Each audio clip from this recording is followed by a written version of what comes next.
Hello everyone, welcome to Open Cluster EduTech channel. आपण बघणार आहोत HTML ट्युटोरियल.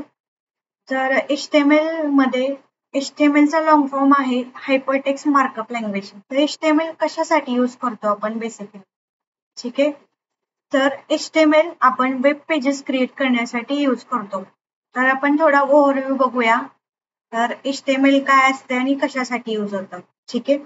तर HTML काय एक मार्कअप लँग्वेज आहे फॉर वेब पेजेस क्रिएट करण्यासाठी, ठीक आहे. तर तुम्ही HTML ने तुमची ओन वेबसाईट क्रिएट करू शकता आणि हे शिकण्यासाठी खूप सिंपल आहे आणि सगळ्या टेक्नॉलॉजीचा बेस हा HTML आहे, ठीक आहे. त्यामुळं तुम्ही हे HTML खूप इंटरेस्टने शिकू शकता, ठीक आहे. तर सगळ्यात सिंपल एक्झाम्पल म्हणजे की HTML चा फॉर्मॅट. आता तुम्ही बघू शकाल की मी तो ऑलरेडी टाकलेला आहे. डॉक टाइप HTML हेड मध्ये टायटल, बॉडी टॅग, ओके, आणि बॉडी कंप्लीट होऊन HTML कंप्लीट झालेला आहे. तर हा जो आपला आहे तो हा आपला काय तर बेसिक एक HTML चा फॉर्मॅट आहे, ओके, जिथे आपण एक HTML चा प्रॉपर फॉर्मॅट राईट डाऊन करू शकतो, ठीक आहे. तर याच्यामध्ये काय आहे बेसिकली की डॉक टाइप HTML टाकलेला आहे. तर डॉक टाइप HTML मध्ये काय होतं की हे जे आहे ते HTML5 साठी यूज केलं जातं. म्हणजे जेणेकरून तुमचे काही HTML मध्ये डॉक्युमेंट्स असतील तर ते लोड करून घेण्यासाठी आपण HTML मध्ये डॉक टाइप हा यूज करतो, ठीक आहे. तर बेसिकली HTML काय की HTML stands for hypertext markup language, ठीक आहे. तर HTML काय एक स्टँडर्ड मार्कअप लँग्वेज आहे फॉर वेब पेजेस क्रिएटिंगसाठी, ठीक आहे.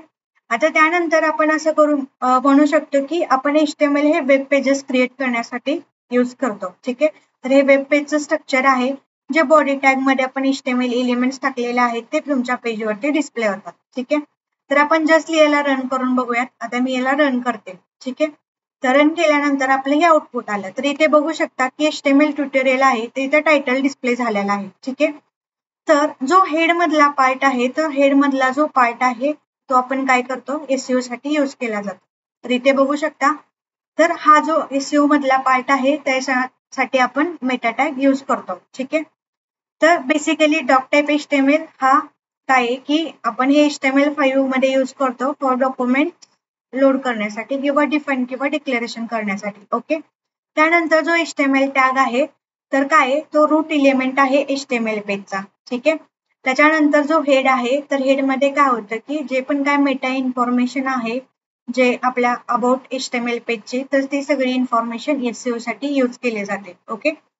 त्यानंतर आहे टायटल टॅग. तर टायटल टॅग स्पेसिफाईज काय करते की जे पण काय आपल्या ब्राउझरवरचा टायटल बार आहे तर त्याच्यामध्ये आपल्या HTML पेजचं टायटल डिस्प्ले करण्यासाठी टायटल यूज केले जातात, ओके. तर आपला हेड सेक्शन आहे ज्याच्यामध्ये आपण meta, title, external links, external Java links किंवा जावा स्क्रिप्ट लिंक्स करू शकतो, फेविकॉन ऍड करू शकतो. त्यासाठी आपण हेड टॅग यूज करतो. त्यानंतर मेन आणि इम्पॉर्टंट HTML टॅग आहे तो म्हणजे बॉडी. तर बॉडीमध्ये काय होतं की जेवढे पण काय आपले डॉक्युमेंट्स बॉडी आणि कंटेनर आहेत तर ते सगळे कंटेंट्स आहेत ते पेजवरती विजिबल होतात जे आपण HTML एलिमेंट्स म्हणून कन्सिडर केले जातात. तर त्याच्यामध्ये येतो heading, paragraph, images, hyperlink, table, list. तर असे वेगवेगळ्या प्रकारचे HTML एलिमेंट्स असतात, ठीक आहे. तर फॉर एक्झाम्पल आपण इथे घेतलेला आहे की H1 हा लार्ज हेडिंग साठी यूज केला जातो आणि हा P आहे तो पॅराग्राफ साठी यूज केला जातो, ठीक आहे. आता नेक्स्ट पॉइंट आहे आपला आता HR आहे. तर HR ने काय होतं की हॉरिझॉन्टल लाईन डिस्प्ले केली जाते, ठीक आहे. त्याच्यानंतर what is an HTML elements. तर HTML एलिमेंट्स म्हणजे काय असतं, ठीक आहे. ज्या HTML एलिमेंट्सला स्टार्ट टॅग असतो जसे की P टॅग, ओके, म्हणजे स्टार्ट टॅग नेम कंटेंट मध्ये आणि त्यानंतर एंड टॅग नेम. तर याला आपण काय म्हणतो की HTML एलिमेंट्स म्हणजे ज्याला स्टार्ट टॅग आहे आणि एंड टॅग आहे त्याला आपण काय म्हणतो HTML टॅग. जसं आपला BR आहे तर BR ला आपण HTML एलिमेंट म्हणत नाही का तर याला स्टार्ट टॅग आणि एंड टॅग नाहीये म्हणजे एकच आहे हा म्हणून आपण त्याला एम्प्टी एलिमेंट म्हणतो, ठीक आहे. काय म्हणतो एम्प्टी एलिमेंट्स म्हणजे ज्याला स्टार्ट टॅग आणि एंड टॅग नाहीये, ठीक आहे. तर आपण आता HTML ची हिस्ट्री ओव्हरव्ह्यू करूया. तर HTML हिस्ट्रीमध्ये 1989 मध्ये टिम बर्नर्स-लीने www इन्व्हेंटेड केलेला होता. ठीक आहे. त्यानंतर www केल्यानंतर 1991 मध्ये टिम बर्नर्स-लीने HTML इन्व्हेंट केलं. ओके. त्यानंतर मग त्यांची हिस्ट्री स्टार्ट झाली आणि 1993, 5, 97, 99, 2000 असं अप टू 2017 पर्यंत त्यांनी HTML 5.2 व्हर्जन लॉन्च केलेलं आहे. म्हणजेच काय W3C रिकमेंडेशन्स. ओके. तर याच्यामध्ये बघू शकता आता तुम्ही नेक्स्ट की आता आपण जे HTML टाईप करत आहोत तर ते आपलं VS कोड म्हणून सॉफ्टवेअर आहे त्याच्यामध्ये करू शकता. पण जर तुम्हाला VS कोड मध्ये इंटरेस्ट नसेल किंवा बाकीचे तुम्हाला जर सॉफ्टवेअर यूज करायचे असतील तर तुम्ही त्यासाठी नोटपॅड यूज करू शकता, नोटपॅड प्लस प्लस यूज करू शकता किंवा सबलाईम सुद्धा करू शकता. ठीक आहे. तर त्याच्यामध्ये सुद्धा तुमचं कोडिंग केलं जाईल किंवा प्रॉपरली होईल. पण तुम्हाला फक्त एक्सटेन्शन आहे त्या तुमच्या फाईलचं काय करावं लागेल .html टाकावं लागेल. ओके. कारण का ज्यावेळेस तुम्ही HTML ची फाईल रन करता त्यावेळेस तुम्हाला कंपल्सरी .html हा टाकावं लागेल. ओके. तर .html टाकल्यानंतर तुम्हाला ती फाईल रन करायची. रन केल्यानंतर आपण आउटपुट बघितलं ॲज आउटपुट म्हणून हे आपल्या डिस्प्ले केलं जातं. जे बॉडी मधले HTML एलिमेंट्स आहेत ते सगळे आपल्या पेजवरती डिस्प्ले होतात. ठीक आहे. आता त्यानंतर जे आहे ते म्हणजे HTML डॉक्युमेंट्स. तर ऑलरेडी आपण डॉक टाईप बघितलं. ठीक आहे. तर डॉक टाईप मध्ये मी ऑलरेडी सांगितलं की जे डॉक्युमेंट टाईप डिक्लेरेशन आहे जे document starts explanatory doc type HTML ने केलं जातं. ठीक आहे. आणि जो आपल्या काही HTML आहे तो HTML स्टार्ट होतो आणि HTML एंड सुद्धा होतो. ठीक आहे. तर हे आपलं बेसिक जे आपण ऑलरेडी डिक्लेरेशन बघितलेलं आहे. तर नेक्स्ट आपण बघूयात आता तुम्हाला समजलं असेल की HTML एलिमेंट्स म्हणजे काय. HTML हिस्ट्री घेतली.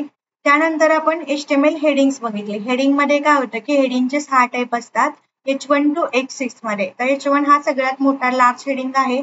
तर हा हेडिंग 1, 2, 3, 4, 5, 6 असे तुमचे हेडिंग 1 to 6 पर्यंत डिस्प्ले केले जातात. ठीक आहे. आता त्यानंतर नेक्स्ट पार्ट आहे HTML लिंक्स. ओके. तर HTML लिंक साठी आपण अँकर टॅग यूज करतो. अँकर टॅग म्हणजे काय ए टॅग. इथे बघा ए टॅग. तर ज्यावेळेस आपण एखाद्या लिंकला म्हणजे एखाद्या स्पेसिफिक वर्डला क्लिक केल्यानंतर रिडायरेक्ट होतं त्याला आपण काय म्हणतो हायपरलिंक. ओके. तर अँकर टॅग मध्ये आपण हायपरलिंक यूज करतोय. तर हायपरलिंक मध्ये आपण ही एक URL दिलेली आहे. ठीक आहे. म्हणजे की ज्यावेळेस आपण या वेबसाईट वरती क्लिक करेल त्यावेळेस ते रिडायरेक्ट कुठे होईल या वेबसाईटला होईल. It is called HTML links. Okay. तर ते तुम्हाला दाखवते पण मी इथे की कुठं ते डिस्प्ले झालेलं आहे. ठीक आहे. तर HTML हेडिंग नंतर खाली इथे बघू शकता की ज्यावेळेस मी याला फक्त ओव्हर करते तर खाली www.google.com ची URL डिस्प्ले होते. तर आता बघा याला ओपन विथ न्यू टॅग करते तर काय झालं हे गुगल ओपन झालं. ठीक आहे. It is called HTML links. Okay. त्यानंतर आहे HTML इमेजेस. ओके. तर HTML इमेजेस आहेत तर त्यासाठी आपण IMG हा HTML टॅग यूज करतो. ठीक आहे. तर आता इमेजेस टॅग मध्ये आपण काय काय यूज केलेलं आहे तर अल्ट यूज केलेला आहे. ALT म्हणजे काय अल्टरनेटिव्ह टेक्स्ट. म्हणजे ज्यावेळेस तुमची इमेज अवेलेबल नसते त्यावेळेस तुम्हाला अल्ट द्यावा लागतो. ठीक आहे. म्हणजेच अल्टरनेटिव्ह टेक्स्ट आपण याच्यामध्ये विड्थ दिलाय आणि हाईट दिलाय. तर दीज आर दी ऍट्रिब्यूट्स. ऍट्रिब्यूट्स म्हणजे काय name is equal to value. आता आपण याच्यामध्ये इमेज दिलेली आहे, टेक्स्ट दिलेला आहे आणि हाईट विड्थ पण दिलेला आहे. ठीक आहे. तर हे ऍट्रिब्यूट्स आहेत. तर आता तुम्हाला काय करायचंय की तुम्हाला नेक्स्ट टॉपिक आहे how to view HTML source code. Okay. तर तुम्हाला एखादा म्हणजे जसं की आपला हा आपण केलेला वेब पेज आहे तर याचा तुम्हाला कोड बघायचा आहे तर तुम्ही कसा बघू शकता या पेजला राईट क्लिक करायचे आणि राईट क्लिक केल्यानंतर व्ह्यू पेज सोर्स म्हणून ऑप्शन येतो याला क्लिक करायचे. ठीक आहे. याला क्लिक केल्यानंतर काय होतं की जो तुमचा पूर्ण कोड आहे तो पूर्ण कोड या पेज मध्ये डिस्प्ले होतो. ठीक आहे. तर it is called HTML source code कसा बघायचा समजलं. आता त्याच्यानंतर आपला आहे की HTML एम्प्टी टॅग. तर ऑलरेडी आपण डिस्कशन केलेलं होतं की ज्याला एंड टॅग नाहीये तीच कॉल्ड एम्प्टी टॅग. जसं की BR आणि HR. BR म्हणजे काय ब्रेक लाईन आणि HR म्हणजे हॉरिझॉन्टल लाईन. ठीक आहे. नेक्स्ट आहे HTML ऍट्रिब्यूट्स. तर HTML ऍट्रिब्यूट्स म्हणजे काय की हे आपल्याला provides additional information about HTML elements like name is equal to value. Okay, तर आपण इन डिटेल मध्ये स्टाईल ऍट्रिब्यूट बघूया. तर what is mean by style attribute. Okay, तर ऍट्रिब्यूट म्हणजे काय हे समजलं तुम्हाला. तर त्याच्यानंतर आपण बघणार आहोत की HTML चं स्टाईल ऍट्रिब्यूट कसं होतं वर्किंग. ठीक आहे, तर ऍट्रिब्यूट मध्ये सगळ्यात पहिले इम्पॉर्टंट आहे स्टाईल. ओके, आता आपण हे काय केलं HTML एलिमेंट्स मध्ये टाकलं. ओके, तर HTML ऍट्रिब्यूट्स म्हणजे काय की provide additional information about HTML page. Okay, provides additional information about HTML tag. Okay, तर याच्यामध्ये आपण काय केलं, एक पी टॅग घेतला. तर पी टॅग मध्ये काय केलं की स्टाईल म्हणून एक ऍट्रिब्यूट घेतला आणि त्याच्यामध्ये आपण काय केलं, कलर घेतला आणि कलरला दिली value red. Okay, font size घेतला, फॉन्ट साईजला दिली value. Okay, means this is a red paragraph and font size is 30 pixel. म्हणजे आपण काय करणार आहे की हा जो वर्ड आहे त्याला आपण काय करणार आहे, तर त्याचा कलर आहे तो रेड मध्ये येणार आणि त्यांची फॉन्ट साईज आहे ते 30 मध्ये येणार.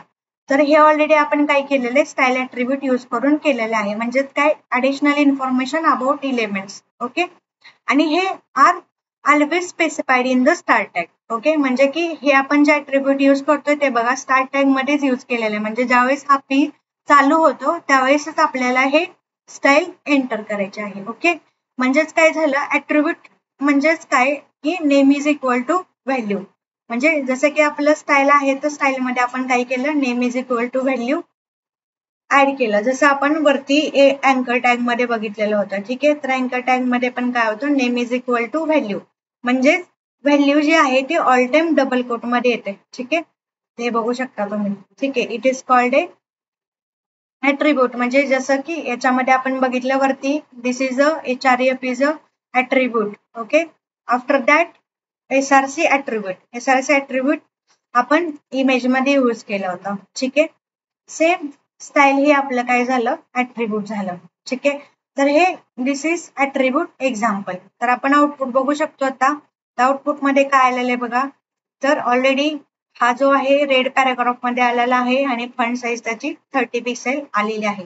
ठीक आहे, तर नेक्स्ट आहे आपलं टायटल ऍट्रिब्यूट. ओके, तर टायटल ऍट्रिब्यूट मध्ये पण सेम आपण काय केलेलं होतं की टायटल आपलं प्रोव्हाइड केलेलं आहे. पण टायटल बरोबर आता काय केलेलं आहे, आपण हे टूल टिप यूज केलेलं आहे. ओके, तर पी टॅग घेतला, पी टॅग मध्ये आपण टायटल यूज केलेलं आहे. It's like a tool tip. Okay, हे वर्क कसं होतं, it's like a tool tip. Title attribute आपण मेसेज लिहिला, this is a novel type book. But आपल्याला काय करायचं, जे आपण पॅराग्राफ लिहिलेला आहे तर तो कशासाठी इम्पॉर्टंट आहे ते आपल्याला ऍज अ टूल टिप मध्ये डिस्प्ले करायचे. तर आपण त्याला काय करू शकतो, टायटल मध्ये डिस्प्ले करतो. म्हणजेच काय, टायटल ऍट्रिब्यूट आहे. Attributes means name is equal to value. तर आपण आउटपुट मध्ये बघू शकता, इथं this is a novel type. त्याच्यावरती फक्त माऊसने मी कर्सरने ओव्हर केलं तर माझं इथं टायटल दिसतंय. It's a web development. Okay, तर अशा पद्धतीने आपण यूज केलं. याचे रूल्स काय आहेत की ऑलवेज तुम्ही जे ऍट्रिब्यूट्स आहेत तुमचे लोअर केस मध्येच टाकायला पाहिजे. ओके, किंवा ऑल टाइम लोअर मध्ये टाकले नाही टाकले तरी काही गरज नाही. कारण का, तर HTML हे केस सेन्सिटिव्ह नाहीये. म्हणजे जरी आपण स्मॉलचं कॅपिटल केलं किंवा कॅपिटलचं स्मॉल केलं तरी चालेल. त्यामुळं आपण ते कशामध्ये पण टाईप करू शकतोय, इवन स्मॉल मध्ये किंवा कॅपिटल मध्ये. ठीक आहे, तर these are the overview of HTML. तर HTML हेडिंग बघितलं आपण ऑलरेडी. तर HTML हेडिंग मध्ये काय आहेत, आपले 6 टाईप आहेत. HTML1, HTML2, heading 1, heading 2, heading 3, heading 4 आणि हेडिंग 5 हे HTML चे हेडिंगचे टाईप आहेत. ओके, हेडिंग्स काय इम्पॉर्टंट असतात, ठीक आहे, तर ते आपण बघूयात. तर हेडिंग मध्ये काय असतं की जो मेन H1 हा आहे तो SEO साठी खूप इम्पॉर्टंट आहे. ठीक आहे, तर ज्यावेळेस पण आपण H1 टाकतो त्यावेळेस ज्यावेळेस SEO चे कीवर्ड आपण ऍज अ सर्च करतो तर त्यावेळेस आपला तो रिझल्ट पटकन येतो. त्यासाठी आपण हेडिंग टाकतो. ठीक आहे, आता सगळ्यात इम्पॉर्टंट आहे हेडिंग 1. तर हेडिंग 1 ची साईज तुम्ही बघितली असेल की जर तुम्ही हेडिंगची साईज बघितलं तर एवढी येते. ठीक आहे, बट तुम्हाला हेडिंगची साईज इन्क्रीज करायची. ओके, हेडिंगची साईज तुम्हाला इन्क्रीज करायचे तर त्यासाठी तुम्ही फॉन्ट साईज प्रॉपर्टी वापरू शकता. तर फॉन्ट साईज प्रॉपर्टी कशी यूज करायची, तिथं आपण देऊया युझिंग स्टाईल ऍट्रिब्यूट. तर style is equal to font size. Okay, आणि फॉन्ट साईज मध्ये देऊया आपण 60 px. असं जर केलं तर हेडिंग मध्ये बघा तुमची जी ऑलरेडी डिफॉल्ट साईज एवढी आहे तर या पेजला मी रिफ्रेश करते. रिफ्रेश केल्यानंतर बघा तर ही मोठी झालेली आहे. बरोबर, म्हणजे काय करू शकता, बाय डिफॉल्ट जे तुमचं हेडिंग आहे तर त्याला पण तुम्ही इन्क्रीज करू शकता. ठीक आहे, तर ही आहे. त्याच्यानंतर काय आहे की जर आपल्याला नेक्स्ट आहे पॅराग्राफ. आपण पॅराग्राफ पण टाकला होता, बरोबर. पण जर तुम्हाला पॅराग्राफ मल्टिपल्स पॅराग्राफ मध्ये डिस्प्ले करायचं असेल तर तुम्हाला वेगवेगळे नवीन पॅराग्राफ टाकावे लागतील. कारण ज्यावेळेस तुम्ही नवीन पॅराग्राफ्स टाकता त्यावेळेस ते कन्सिडर होतं की as a new tag. Okay, पण जर तुम्हाला आता तुम्ही हा पी टॅग टाकलेला आहे आणि पी टॅगच्या खाली मी दुसरा अजून एक टाईप करते आणि त्याच्यामध्ये मी किती स्पेसिंग देऊन जर डायरेक्टली इथं टाकलं की HTML हिस्ट्री, ओके, तर तो स्पेस कन्सिडर केला जात नाही. ठीक आहे, आता बघा मी या पेजला रिफ्रेश करते. तर रिफ्रेश केल्यानंतर बघा डायरेक्टली याच्यानंतर डायरेक्टली हा डिस्प्ले झाला आहे. ठीक आहे, म्हणजे काय होतं की याच्यामध्ये स्पेस कन्सिडर केला जात नाही. पण जर तुम्ही मल्टिपल पी टाकले तर ते वन पी आहेत ते तुमचे एकाखाली एक डिस्प्ले केले जातात. ठीक आहे, आता बघू शकता इथे तर हा आपला P1 आहे आणि हा दुसरा पी आहे. पण ज्यावेळेस आपण हा HTML हिस्ट्री म्हणून टाकलेला होता with space, lots of space, okay, तर त्यांनी कन्सिडर नाही केलेला, म्हणजे तो न्यू लाईनला नाही केलेला आहे. ठीक आहे, त्यामुळं तुम्ही ज्यावेळेस तुम्हाला एखादा पॅराग्राफ करायचा असेल तर तुम्ही पॅराग्राफ करू शकता. पण जर तुम्हाला मल्टिपल पॅराग्राफ्स करावे लागतील तर तुम्हाला त्यासाठी मल्टिपल पी टाईप करावं लागतील. अदरवाईज सेकंडरी ऑप्शन म्हणजे काय की तुम्ही पी केल्यानंतर इथे तुम्ही BR टॅग देऊ शकता जेणेकरून ते नेक्स्ट लाईन राहील. Okay, this is HTML tutorial. Okay, तर याच्यामध्ये दोन पार्ट मध्ये डिवाइड करायचं असेल तर तुम्ही इथं PR देऊ शकता. याने काय होईल की ब्रेक लाईन होईल. म्हणजेच बघू शकता की ज्यावेळेस मी रिफ्रेश करते त्यावेळेस हे दोन लाईन मध्ये डिस्प्ले झाले. तर जर तुम्हाला त्या लाईनचं ब्रेक मध्ये डिवायडेशन करायचं असेल तर तुम्ही डायरेक्टली काय करू शकता, तर डायरेक्टली नेक्स्ट लाईन सला घेण्यासाठी BR टॅग टाकू शकता. ठीक आहे, जर आता तुम्हाला एखादी पोएम आहे तर ती पोएम राईट डाऊन करायची आहे. ठीक आहे, तर पोएम राईट डाऊन करण्यासाठी तुम्ही प्रत्येक सेंटेन्सला जरी वेगवेगळं राईटअप केलं तरी ते एका पेजमध्ये डिस्प्ले होणार. ठीक आहे, त्यामुळे तुम्ही कन्सिडर करा की जर तुम्हाला एका लाईन मध्ये डिस्प्ले न करता वेगवेगळ्या लाईन मध्ये यूज करायचं असेल तर आपण प्री टॅग पण यूज केला जातो. प्री टॅग म्हणजे काय, pre formatted text.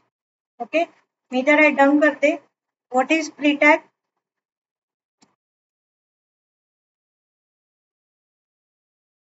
Pre tag, okay, तर प्री टॅग कशासाठी यूज केला जातो आणि प्री टॅगचा लॉंग फॉर्म काय आहे, तर प्री फॉर्मॅटेड टेक्स्ट. तर प्री टॅग म्हणजे काय की प्री फॉर्मॅटेड टेक्स्ट जे तुम्हाला इलेमेंट्स, आता प्री टॅग जो HTML एलिमेंट्स आहे तर त्याच्यामध्ये जर आपण डॉट टाकलं तर तो नेक्स्ट लाईनला डिस्प्ले केला जातो. ओके, तर आपण याचं रिअल टाइम एक्झाम्पल बघूया. तर प्री टॅग टाकूया आणि त्याच्यामध्ये मल्टिपल सेंटेन्स टाकून बघूयात. ओके, तर याच्यामध्ये आपण एंटर करूया प्री टॅग. तर प्री टॅग मध्ये मी काय करते तर one by one as a sentence लिहिते. ओके, तर ओव्हर द ओकेजन मी डॉट टाकलं, डॉट नंतर मी परत एंटर करते over the sea. Okay, dot enter, dot टाकले आणि एंटर केलं. त्याच्यानंतर अजून मी वेलकम टू HTML ट्युटोरियल आणि डॉट केलं. तर आता बघा प्री फॉर्मॅटेड टेक्स्ट मध्ये काय होतं की pre tag preserves both spaces and line breaks. Okay, pre tag काय करते, preserves both spaces and line breaks. तर ते एका लाईन खाली एक लाईन डिस्प्ले होईल. तर आपण बघू शकतो इथे, मी आता ह्या पेजला रिफ्रेश करते. तर ह्याच्यामध्ये बघा की आपण हे जे टाकलेलं आहे वन बाय वन एका खाली एक डिस्प्ले झालेलं आहे. म्हणजेच काय की तो एक स्पेस प्रिझर्व करतोय आणि लाईन ब्रेक्स पण करतोय. ठीक आहे, जसं पी टॅग मध्ये पॉसिबल नाही. तर त्याला अल्टरनेटिव्ह म्हणून तुम्ही काय करू शकता, प्री टॅग टाकू शकता. ठीक आहे, म्हणजे जर तुम्हाला एका लाईन मध्ये न टाकता किंवा पॅराग्राफ टाईप मध्ये न टाकता जर तुम्हाला डायरेक्टली प्री टॅग द्यायचा म्हणजे एका खाली एक टेक्स्ट घ्यायची असेल तर तुम्ही काय करू शकता, प्री टॅग टाकू शकता. ठीक आहे, तर नेक्स्ट आहे आपला HTML स्टाईल्स. आता आपण नेक्स्ट टॉपिक बघणार आहोत HTML स्टाईल्स. ओके, तर हेडलाईन साठी आपण टाकूया HTML स्टाईल्स. ओके, तर HTML स्टाईल्स मध्ये मोस्टली यूज होणारा ऍट्रिब्यूट आहे स्टाईल. ओके, मग स्टाईल आपण कशासाठी यूज करू शकतो, तर एखाद्या इलेमेंटला स्टाईल देण्यासाठी. म्हणजेच की जसं आपण यूज केलं वरती, आपण कलर दिला, फॉन्ट साईज दिली, फॉन्ट फॅमिली दिली, खूप सारे HTML स्टाईलचे प्रॉपर्टी आहेत जे CSS यूज करून आपण करू शकतो. जसे की आपण वरती रेड कलर दिला, तसंच सेम आपण त्याला फॉन्ट साईज देऊ शकतो, फॉन्ट फॅमिली देऊ शकतो, कलर देऊ शकतो, बॅकग्राऊंड कलर देऊ शकतो. तर स्टाईल ऍट्रिब्यूटचा बेसिकली सिंटॅक्स काय आहे. ओके, जर आपण सिंटॅक्स टाकायचं म्हटलं तर आपला सिंटॅक्स आहे, सिंटॅक्स मध्ये की tag name. Okay, tag name आणि टॅग नेम मध्ये आपण टाकतो स्टाईल. ओके, स्टाईल मध्ये येतं आपलं property value. Okay, style attribute मध्ये काय येतं, तर ऍक्च्युली हा काय आपला की हा tag name as a syntax नाहीये, हा मी एक नॉर्मल टाकलं. आपण याला हे नको करायला, म्हणजे तो ऍज अ टॅग कन्सिडर नाही होणार. ठीक आहे, तर याचा सिंटॅक्स काय आहे की tag name style is equal to double quote मध्ये प्रॉपर्टी कोलन व्हॅल्यू, म्हणजे HTML स्टाईल्स. ओके, तर आपण one by one property, CSS property काय असते आणि CSS व्हॅल्यू काय असतं ते बघूयात.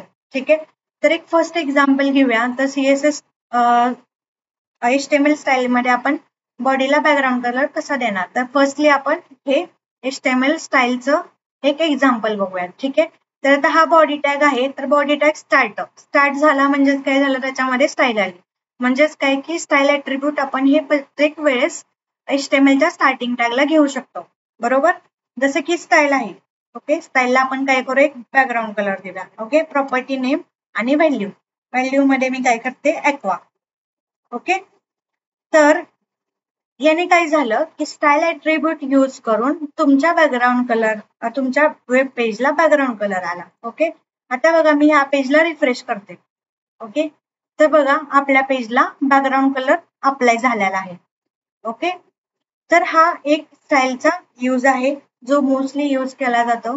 ठीक आहे, आता जर आपल्याला वेगवेगळ्या HTML एलिमेंट्सला स्टाईल प्रॉपर्टी द्यायची असेल किंवा बॅकग्राऊंड कलर द्यायचा असेल तर देऊ शकतो का, येस, ऑब्विसली आपण काय करतो, देऊ शकतो. ठीक आहे, तर कसं देणार, फॉर एक्झाम्पल काय की H1 आहे, आता लाल शेडिंग आहे, त्याला आपण स्टाईल देऊ शकतो. स्टाईल मध्ये मी टाकलं बॅकग्राऊंड कलर आणि बॅकग्राऊंड कलर मध्ये आपण हा वाला कलर असाइन करूयात. ठीक आहे, तर याने काय झालं की मल्टिपल HTML एलिमेंटच्या यूज करून आपण त्याला स्टाईल ऍट्रिब्यूट यूज करू शकतो. ठीक आहे, तर आपण आता एक्झाम्पल जे टाकलं त्याचं बघूयात. आता लार्ज हेडिंग आहे तर त्याला हा बॅकग्राऊंड कलर आला. ओके, तर बॅकग्राऊंड कलर सोडून बाकीच्या पण आपण प्रॉपर्टी देऊ शकतो. बाकीच्या प्रॉपर्टी म्हणजे काय की आता दिस इज हेडिंग आहे, तर हेडिंग नंतर आपला आहे पॅराग्राफ. ओके, आता पॅराग्राफ आहे तो खूप स्मॉल दिसतो इथे, तर आपल्याला काय करायचे, त्याची साईज इन्क्रीज करायची. बरोबर, तर साईज इन्क्रीज करायची तर आपण काय करणार, स्टाईल ऍट्रिब्यूट मध्ये प्रॉपर्टी घेणार फॉन्ट साईज. ओके, तर फॉन्ट साईज मध्ये आपण देणार, तर इथे प्रॉपर्टीज बाय डिफॉल्ट देतात लार्ज, लार्जर, मीडियम, पण आपल्याला इथली कुठलीच घ्यायची नाही, आपल्याला मॅन्युअल द्यायची. तर त्यासाठी मी काय करेल, ते 60 px बाय डिफॉल्ट 60 पिक्सेलची जी फॉन्ट साईज आहे ती असाइन केली. ठीक आहे, तर याने काय होईल की जे पण काय आपली फॉन्ट साईज आहे तर ती इन्क्रीज होईल. बरोबर, म्हणजे जर तुम्हाला एखादी साईज वाढवायची असेल तर तुम्ही या पद्धतीने पण वाढवू शकता. ओके, पण जर आता तुम्हाला स्टाईल ऍट्रिब्यूट मध्ये मल्टिपल्स प्रॉपर्टी आणि व्हॅल्यू द्यायचे तर देऊ शकता का, येस, ऑब्विसली तुम्ही देऊ शकता. कसं देऊ शकता तर बघूयात आपण. आता फॉर एक्झाम्पल तुम्हाला काय करायचंय, this is a color paragraph. Okay, तर दिस इज अ पॅराग्राफ याला तुम्हाला काय करायचं, थोडं उठावून दाखवायचंय. बरोबर, तर मग तुम्ही काय करणार त्यासाठी की याचा कलर चेंज करणार. ओके, तर कलर साठी काय आहे प्रॉपर्टी, तर मी काय केलं, याला कलर दिला आणि याला म्हटलं की ब्ल्यू व्हायलेट मध्ये डिस्प्ले व्हायला पाहिजे. ओके, तर ब्ल्यू व्हायलेट मध्ये डिस्प्ले करायचंय, तर आपण बघा रिफ्रेश करते याला तर हा कलर चेंज झाला. ओके, तसं आपण याला मल्टिपल्स प्रॉपर्टी देऊ शकतो. ओके, तसंच याला तुम्ही काय करू शकता की याला फंट फॅमिली पण देऊ शकता. म्हणजे तुम्हाला वाटलं की हा जो फंट टाईप केलेला आहे तो एवढा प्रॉपर दिसत नाहीये, तर मला तो फंट फॅमिली पण चेंज पाहिजे, तर त्या कंडिशनला पण तुम्ही हा याचा जो पॅराग्राफचा फंट फॅमिली आहे ते पण चेंज करू शकता. तर ते चेंज करण्यासाठी तुम्हाला काय राईट डाऊन करावं लागेल इथे, तर त्यासाठी आहे font family. Okay, font family ज्यावेळेस आपण सिलेक्ट करतो त्यावेळेस ऑटोमॅटिकली खूप सारे फंड्स आपल्याला बाय डिफॉल्ट डिस्प्ले होऊन येतात, बरोबर. पण जर तुम्हाला बाय डिफॉल्ट तुमचे घ्यायचे असेल तर तुम्ही सीडीएन फाईल्स वरनं इन्क्लूड करू शकता. गुगलचे आहे, ठीक आहे, बुटस्ट्रॅपचे आहे, तसे मल्टिपल सीडीएन फाईल्स आहे ते पण तुम्ही इंटिग्रेट करू शकता. ओके, आपण नेक्स्ट व्हिडिओमध्ये ते बघणार आहोत.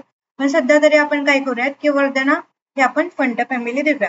ओके, ज्यावेळेस आता फंट फॅमिली असाइन केली, बघा आपला हा पहिला दिस इज अ पॅराग्राफ अशी फंट दिसत होती, पण आता मी या पेजला रिफ्रेश करते, तर रिफ्रेश केल्यानंतर बघा ही माझी फंट कशी दिसते. ओके, म्हणजे पहिल्यापेक्षा बेटर दिसते असं कन्सिडर करू, ठीक आहे. तर माझी ही फंट फॅमिली चेंज झाली. तुम्ही बघू शकता इथे की आपण वेगवेगळ्या प्रकारचे स्टाईल ऍट्रिब्यूट यूज करून वेगवेगळे प्रॉपर्टी आणि व्हॅल्यू देऊ शकतो, ठीक आहे. आता हे झालं आपलं फंट साईजचं झालं, फंट कलर झालं, फंट फॅमिली झाली. आता तुम्हाला हे काय करायचं, टेक्स्ट अलाइनमेंट चेंज करायचे. ओके, तर टेक्स्ट अलाइनमेंट साठी आपण काय करू शकतो की आपण काय करू शकतो, त्याला टेक्स्ट अलाइन देऊ शकतो. आता बघा मी थोडे इकडे घेत आहे, प्रॉपर्टी भरपूर झालेले, तर याच्यामध्ये मी अजून एक ऍड करत आहे, ते म्हणजे काय की टेक्स्ट अलाइन. ओके, तर टेक्स्ट अलाइन मध्ये बघा ऑलरेडी आपल्याकडे 3 ऑप्शन मोस्टली यूज केले जातात, ते म्हणजे लेफ्ट, राईट आणि सेंटर. ओके, तर आपण हे सेंटर मध्ये घेऊया म्हणजे काहीतरी वेगळं वाटेल, ठीक आहे. तर सेंटर घेतल्यानंतर काय होईल की तुमचे जे टेक्स्ट अलाइन प्रॉपर्टी काय करेल की तुमच्या टेक्स्टला सेंटर मध्ये घेऊन येईल. ओके, तर बघा आता आपण याला रिफ्रेश करूया, तर हे जे आहे ते बरोबर सेंटर मध्ये आलेलं आहे. म्हणजे हे टेक्स्ट अलाइनमेंटची सुद्धा जी सेंटर मध्ये येते डिस्प्ले होऊन ती सुद्धा आलेली आहे, ठीक आहे. तर ओव्हरव्ह्यू बघायचं म्हटलं तर आपण काय केलेलं आहे बघा, द स्टाईल ॲट्रिब्यूट यूज केलेला आहे. कशासाठी यूज केला की हे जे आपले HTML एलिमेंट्स आहेत तर या सगळ्यांना स्टायलिंग करण्यासाठी यूज केलेलं, ठीक आहे. म्हणजे जे पण काय आपले HTML चे एलिमेंट्स आहेत तर त्याला स्टायलिंग करण्यासाठी यूज केलेलं आहे.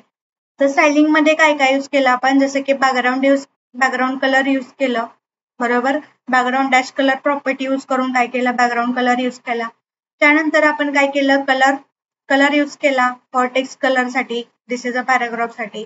त्याच्यानंतर आपण काय केलं, त्याला फंड फॅमिली दिली, fund family for text funds, म्हणजे जे पण काय आपले टेक्स्ट आहे त्याचे फंड चेंज करण्यासाठी आपण फंड फॅमिली दिली.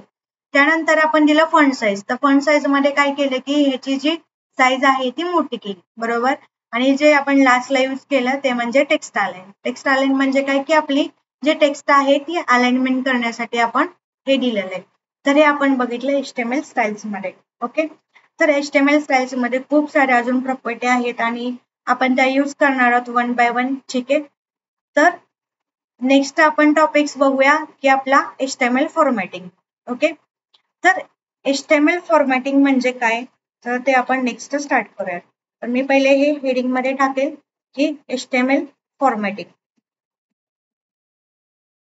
ओके, तर HTML फॉर्मॅटिंग म्हणजे काय की याच्यामध्ये जे आपण टेक्स्ट राईट डाऊन करतो तर ते स्पेशल मिनिंग आहे प्रत्येक टेक्स्टला. ओके, जे पण का आपण HTML फॉर्मॅटिंगचे एलिमेंट्स यूज करणार आहोत तर त्या सगळ्याला काहीतरी एक स्पेशल मिनिंग आहे, त्या मिनिंग नुसार आपण वन बाय वन स्टार्ट करूया. ओके, तर आता HTML फॉर्मॅटिंग एलिमेंट्स मध्ये कोणते कोणते HTML एलिमेंट्स येतात ते पहिले आपण काय करूयात, राईट डाऊन करूयात. ओके, तर राईट डाऊन करण्यासाठी मी काय करेल, डायरेक्टली इथेच प्रत्येक टॅग नंतर BR टाकेल, म्हणजे काय की प्रत्येक HTML एलिमेंट हा एका खाली एक डिस्प्ले होईल, बरोबर.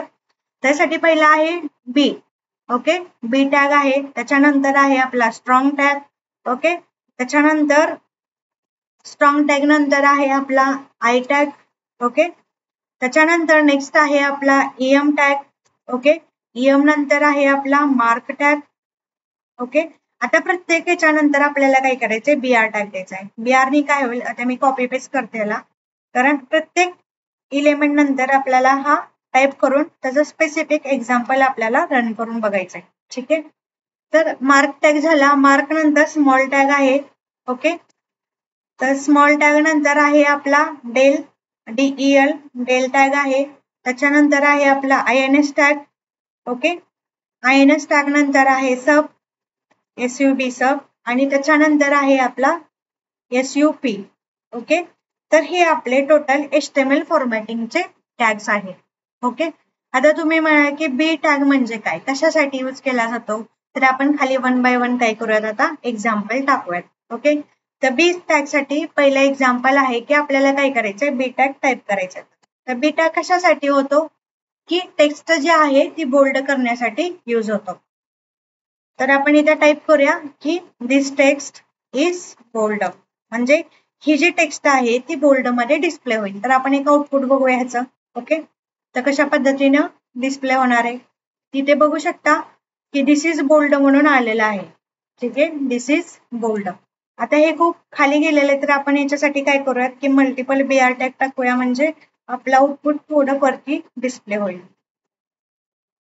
ठीक आहे, तर जे बी टॅग आहे तो कशासाठी यूज केला जातो, तो बोल्ड टॅग आहे, म्हणजे दिस टेक्स्ट इज बोल्ड, बोल्ड मध्ये डिस्प्ले झालेले आहे. ठीक आहे, आता त्याच्यानंतर नेक्स्ट कोणता टॅग आहे आपला, तर स्ट्रॉंग टॅग आहे. ओके, तर स्ट्रॉंग मध्ये काय होतं की आता बघा, तर बी मध्ये आपलं बोल्ड टेक्स्ट आली बरोबर, पण ह्याला without any extra importance. Okay, एवढं लक्षात ठेवा की हा बोल्ड झाला पण विदाउट एनी एक्स्ट्रा इम्पॉर्टन्स. ठीक आहे, तसं स्ट्रॉंग आहे, तर स्ट्रॉंग काय होतं की हा पण बोल्ड होतं पण विथ स्ट्रॉंग इम्पॉर्टन्स. ओके, तर नेक्स्ट आहे आपला स्ट्रॉंग. तर स्ट्रॉंग मध्ये काय होतं की जे टेक्स्ट आहे ती पण डिस्प्ले होते पण विथ स्ट्रॉंग इम्पॉर्टन्स. ओके, मग दिस text is important.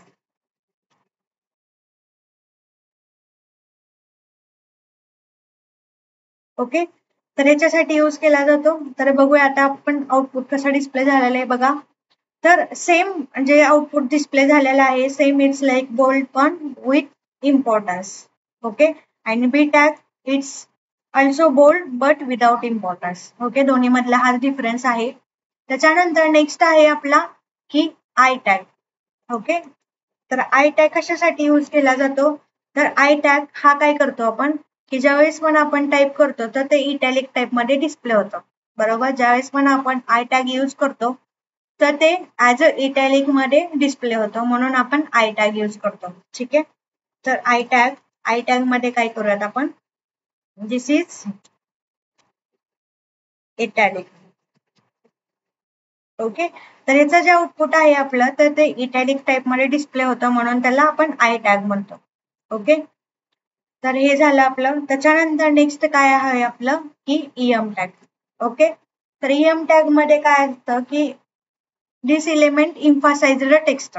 Okay, emphasized text म्हणजे काय होतं की ज्यावेळेस पण आपण एखादा वर्ड EM म्हणून ॲज अ प्रोनाउन्स करतो तर ठीक आहे, तर EM means with an emphasis. Okay, using verbal stress, म्हणजे हा जो टेक्स्ट आहे तर तो एम्फासाइज्ड मध्ये डिस्प्ले होतो. इट्स लाईक अ इटॅलिक, म्हणजे सेम इटॅलिक टाईप मध्येच तो डिस्प्ले होतो, पण त्याला आपण काय म्हणतो, एम्फासाइज्ड text.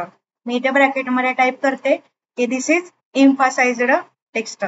Okay, EMPHASIZE, emphasized text. ठीक आहे, तर या पद्धतीनं आपण ऍज अ EM मध्ये यूज करणार आहोत. ठीक आहे, तर हा झाला इटॅलिक पण हा झाला एम्फासाइज्ड टेक्स्ट, जे की आपण इथे पण टाकू शकतो ऍज अ एम्फासाइज्ड टेक्स्ट मध्ये, किंवा इथे तुम्ही ऍज अ रिमाइंडर म्हणून दोन्हीसाठी वेगवेगळा म्हणून इथे टाकू शकता इन ब्रॅकेट की आय हा एम्फासाइज्ड सारखाच आहे पण it's called emphasized text. Okay, म्हणजे आपण हे इथे टाकू शकतो, this text is emphasized text but working like same. Okay, italic सारखंच आपलं काय होणार आहे, आउटपुट डिस्प्ले होणार आहे. हे बघू शकता तुम्ही की दोन्हीचं सेमच आउटपुट आलेलं आहे. ओके, तर आता दोन्हीला वेगवेगळं करण्यासाठी मी इथे काय करत आहे, ब्रेक लाईन यूज करत आहे. ओके, तर ब्रेक लाईनला काय होईल की ते नेक्स्ट लाईनला जाईल. ओके, तुम्ही बघू शकता इथे की हे नेक्स्ट लाईनला गेलं आता, तर this is emphasized text. Okay, आता त्याच्यानंतर आहे की स्मॉल. तर स्मॉल कशासाठी यूज केलं जातं, तर स्मॉलर टेक्स्टसाठी. ओके, तर हे सगळे काय आहेत आपले की HTML फॉर्मॅटिंग टेक्स्ट आहेत, तर त्यासाठी आपण यूज करतो. तर स्मॉल टॅग कशासाठी यूज केलं जातं, फॉर थोडी स्मॉल टेक्स्ट डिस्प्ले करण्यासाठी म्हणजे स्मॉलर टेक्स्टसाठी यूज केला जातो. तर आपण इथे करूया की स्मॉलर टेक्स्टसाठी यूज केला जातो. ठीक आहे. तर आता बघू शकता इथे आपण आउटपुट इथे बघा एकदम स्मॉल मध्ये डिस्प्ले झालेला आहे. ठीक आहे. तर it is called small HTML elements. Okay. तर त्याच्यानंतर नेक्स्ट आहे, आता याच्यानंतर आपण ब्रेक लाईन घेऊया परत. तर ब्रेक लाईन नंतर परत आपण काय करू शकतो, नेक्स्ट आहे आपला, आता बघा आपण त्याच्या आधी काय करूयात पहिले की आता स्मॉल झाला, त्याच्यानंतर आपला आहे मार्क. ओके. तर पहिले मार्क देऊया आपण. तर मार्क टॅग कशासाठी यूज केला जातो, तर जी पण काही टेक्स्ट आपण लिहिलेलं आहे ती मार्कड किंवा हायलाइटेड मध्ये दिसते. ओके. तर हायलाइटेड मध्ये दिसते हे बघण्यासाठी आपण काय करूया की मार्कच्या आधी दुसरा एक पी टॅग टाकूया. ओके. आणि पी मध्ये आपण एक वेगळी टेक्स्ट देऊया. ओके. आता बघा पी देते, तर पी हा तुमचा मार्क झाल्यानंतर तुम्हाला एंड करायचा आहे. ओके. आता मी म्हटलं welcome to web development course, welcome to web development आणि कोर्स मी इथे टाकते. ठीक आहे. तर याच्यामध्ये काय झालं बघा की जे पण मार्क केलेले आहे तर ती कशा पद्धतीचे डिस्प्ले होते ते बघूयात आपण. हे बघू शकता तुम्ही वेलकम टू वेब डेव्हलपमेंट म्हणजे जे आपण मार्क या HTML एलिमेंट्स मध्ये टाकलेली टेक्स्ट आहे ती मार्कड आणि हायलाइटेड दिसत आहे बघा. म्हणजे पी टॅग मधलं दिसत नाही, नॉर्मल दिसतंय, पण जे पण काय मार्क केलेलं आहे आपण तर मार्क केलेलं ते काय होते हायलाइटेड दिसत आहे, तर ते काय झालं as a mark tag. Okay. त्याच्यानंतर नेक्स्ट आहे, नेक्स्ट आपण यूज करतो डेल. ओके. तर डेल कशासाठी यूज करतो की जे टेक्स्ट आहे ती डिलीटेड फॉर्मॅट मध्ये दिसते, म्हणजे text that has been deleted from a document. Okay. म्हणजे त्याच्यावर असं स्ट्राईक टाईप मध्ये दिसतं, म्हणजे ते लाईन आहे ते लाईनला असं डॅश दिसतं. तर बघूयात आपण की आपण जे डेल टाकतोय ती कशी दिसते. आता बघा इथे एक मी नॉर्मली एक्झाम्पल टाकते की दिस इज अ, आणि त्याच्यानंतर मी काय करते डेल टॅग टाकते, डेल HTML टॅग टाकते. तर डेल मध्ये टाकूया की it's a strike, STRIK strike. आपल्याला इथं फक्त वर्ड लिहायचंय STRIK स्ट्राईक लाईन. ओके. तर ही कशा पद्धतीचे डिस्प्ले होती या बघूयात आपण HTML एलिमेंट. ठीक आहे. तर डेल हा ऍज अ टेक्स्ट वरती डिलीटेड टाइप मध्ये येतं आणि स्ट्राईक दिसते. आता हे बघू शकता तुम्ही, this is a strike line HTML elements. Okay. This is a strike line this HTML elements अशा टाइपचं टेक्स्ट इथे डिस्प्ले झालेले आहे. ओके. म्हणजेच काय डेल. ओके. तर हा डेल नंतर आपला नेक्स्ट आहे तो म्हणजे INS. ओके. तर INS टेक्स्ट काय असते की इन्सर्टेड इंटू डॉक्युमेंट, म्हणजे त्या लाईन खाली एक अंडरलाईन डिस्प्ले होते, म्हणजेच काय डेल. ओके. म्हणजे डेलच्या नंतर आपण काय करू शकतो INS टाकू शकतो, म्हणजे काय की ज्याला डॅश केल्यानंतर अंडरलाईन आलेली आहे. ओके. तर INS डिफाईन काय करतं की त्या टॅगच्या खाली ऍज अ इन्सर्टेड डॉक्युमेंट म्हणून डिस्प्ले होता. ठीक आहे. तर बघूयात आपण INS HTML element. Okay. Next example. तर INS आपण टाईप करूया, त्याच्या आधी मी पी टॅग करते की दिस इज ए INS टाकू यामध्ये आता. ओके. तर underline inserted text. Okay. HTML element. ठीक आहे. तर हे टाकल्यानंतर बघूया आपण INS चं आन्सर कसं येते. ठीक आहे. आता बघा मी या पेजला रिफ्रेश करते, तर इथे बघू शकता तुम्ही तर पी मध्ये टाकलेलं आहे त्याला अंडरलाईन आलेली नाही, पण ज्यावेळेस आपण INS च्या टॅग मध्ये टाकतोय तर त्यावेळेस बघा अंडरलाईन इन्सर्टेड टेक्स्ट म्हणून आलेला आहे. ओके. तर याचा यूज काय होतं की ब्राउझरवरती ज्यावेळेस आउटपुट डिस्प्ले होतं ऍज अ अंडरलाईन म्हणून इथे डिस्प्ले केलं जातं. ओके. तर हा झाला आपला INS HTML element. Okay. All are HTML formatting text. हे सगळे काय आहेत HTML फॉर्मॅटिंगचे HTML एलिमेंट्स आहेत. ओके. तर नेक्स्ट आपला कोणता आहे की सब आणि SUP. ओके. तर सब आणि सुप म्हणजे काय की सब म्हणजे काय सबस्क्रिप्ट, म्हणजे काय की सबस्क्रिप्ट टेक्स्ट जे आहे तर ती कशा पद्धतीने डिस्प्ले होते. It's like H2O.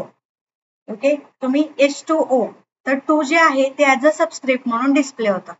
बरोबर. तर आपण एक्झाम्पल करून बघूया डायरेक्टली. तर एक्झाम्पल मध्ये आपण डायरेक्टली टाकूया. आता पहिले पी घेऊया. तर पी मध्ये टाकूया दिस इज. आता SUB HTML एलिमेंट टाकूया आणि त्याच्यामध्ये टाकूया की सबस्क्रिप्टेड. ओके, आणि मी याच्यानंतर टेक्स्ट टाकते. तर सबस्क्रिप्टेड जे लिहिलेलं आहे ते कशा पद्धतीने डिस्प्ले होते बघा. इट्स लाईक H2O म्हणजे Hच्या खाली 2 आणि मग O वरती येतं. It's like a subscript. तर बघू शकता दिस इज सबस्क्रिप्ट. सबस्क्रिप्ट बघा कसं खाली आलेलं आहे. जर आपण लाईव्ह एक्झाम्पलच बघायचं म्हटलं तर आपण काय करूया, पी टॅगच्या ऐवजी आपण काय करू, H1 देऊया. इथे पण H1 कम्प्लीट करू. ओके, आणि याच्यामध्ये डिसीजच्या ऐवजी आपण H टाईप करूया, सबस्क्रिप्टच्या ऐवजी 2 करूया. ओके, पण बिफोर दॅट आपलं जे आहे ते एक्झाम्पल आपण असंच ठेवूया आणि आपण नवीन एक्झाम्पल क्रिएट करू. ओके, तर न्यू एक्झाम्पल मध्ये आपण टाकूया H1 मध्ये टाकूया आपण H, बट SUB मध्ये आपण टाकूया 2 आणि परत H1 मध्ये आपण टाकूया O. ओके, तर हे एक्झाम्पल कसं डिस्प्ले होते बघा. तर मी त्याला रिफ्रेश करते. तर हे बघा H2O. ओके, तर हा आहे आपला सबस्क्रिप्ट. ओके, आणि सेम ॲज अ सुपरस्क्रिप्ट म्हणजे काय, ॲज अ सुपरस्क्रिप्ट हा लास्ट वन HTML फॉर्मॅटिंगचा टॅग आहे. ओके, तर नेक्स्ट आपण एक्झाम्पल घेऊया. तर सेम मी H1 घेते. तर H1 मध्ये आपण टाकूया दिस इज आणि SUP टाकते तर सुपरस्क्रिप्ट. ओके, याचा मिनिंग काय, सुपर स्क्रिप्ट. ओके, तर सुपरस्क्रिप्टने काय होतं की टेक्स्टच्या वरती आपलं जे हाफ कॅरेक्टर आहे ते वरती दिसतं. ओके, तर हे आहे टेक्स्ट. तर आपण बघू शकतो आउटपुट. आता इथे बघा दिस इज अ सुपरस्क्रिप्ट, हे वरती कसं आलेलं आहे बघा. ओके, तर it's called a superscript.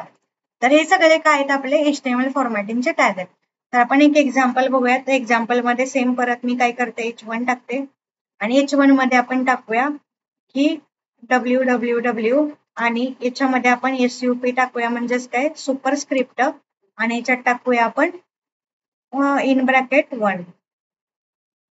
Okay, तर आपला आउटपुट डिस्प्ले होताना बघा कशा टाईपचा डिस्प्ले होता. ठीक आहे, तर हे बघा वरती असा डिस्प्ले झालेला आहे. तर इट्स कॉल्ड अ सुपरस्क्रिप्ट. ठीक आहे, तर आपण थोडा ओव्हरव्ह्यू बघूयात आता HTML फॉर्मॅटिंग टॅग साठीचा. तर HTML फॉर्मॅटिंग टॅग मध्ये आपण बी बघितला, तो डिफाईन काय करतो, बोल्ड टेक्स्ट साठी. ओके, त्यानंतर बघितला एम काय, एम्फासाइज्ड टेक्स्ट आहे. ओके, त्याच्यानंतर आय टॅग बघितला, त्याच्यामध्ये काय होतं की आय टॅग मध्ये इटॅलिक टॅग मध्ये डिस्प्ले होतं. ठीक आहे, स्मॉल टॅग बघितला, स्मॉल मध्ये स्मॉलर टेक्स्ट असते. त्याच्यानंतर स्ट्रॉंग टॅग बघितला. बरोबर, स्ट्रॉंग मध्ये काय होतं की आपले जे टेक्स्ट आहे त्याचं बोल्ड मध्ये दिसते पण त्याला इम्पॉर्टन्स येतं. ओके, त्याच्यानंतर आपण बघितलं आता सब म्हणजेच काय, सबस्क्रिप्टेड टेक्स्ट. त्याच्यानंतर बघितलं SUP म्हणजेच काय, सुपरस्क्रिप्टेड टेक्स्ट. त्याच्यानंतर INS बघितलं, INS म्हणजेच काय, इन्सर्टेड टेक्स्ट. आणि डेल बघितलं, डेल म्हणजे काय, डिलेटेड टेक्स्ट. आणि मार्क बघितलं, मार्कने काय होतं की आपली जी टेक्स्ट आहे ती येलो कलर मध्ये हायलाइट होते. ठीक आहे, तर हे आपण सगळे जे बघितले आहेत तर ते हे सगळे काय आहेत, HTML फॉर्मॅटिंगचे टॅग्स आहेत. ठीक आहे, तर आजच्या आपल्या या व्हिडिओमध्ये आपण एवढा पार्ट कव्हर केलेला आहे. तर आपण भेटूयात नेक्स्ट व्हिडिओमध्ये with new topic. Okay, thank you everyone.